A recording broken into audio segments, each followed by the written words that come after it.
నేను doctor Venkataramana, chief interventional cardiologist, Venkataramana heart and maternity hospital, Tirupati. నేను ఈ డాక్టర్స్ డే సందర్భంగా అందరి డాక్టర్స్కి నా శుభాకాంక్షలు.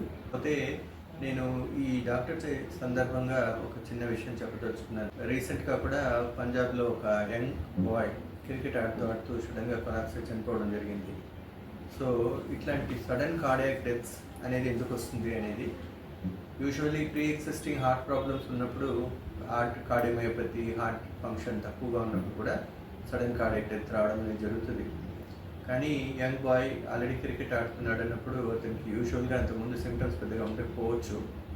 బట్ యూజువల్లీ స్పోర్ట్స్ మెన్స్ అందరికి కూడా before having any active sports ఒకసారి హార్ట్ కూడా చెకప్ చేసుకోవడం అనేది కూడా చాలా ఇంపార్టెంట్.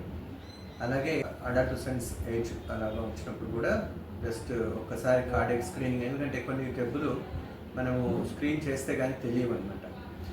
రొటీన్ స్క్రీనింగ్లో ఉద్యోగానికి పోయినప్పుడు కానీ అట్లాంటప్పుడు అవి బయటపడుతుంటాయి.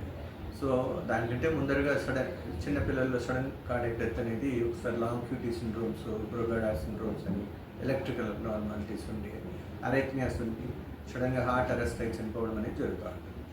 సో ఇట్లాంటివి ఒకసారి స్క్రీన్ చేసుకుంటే మంచిది.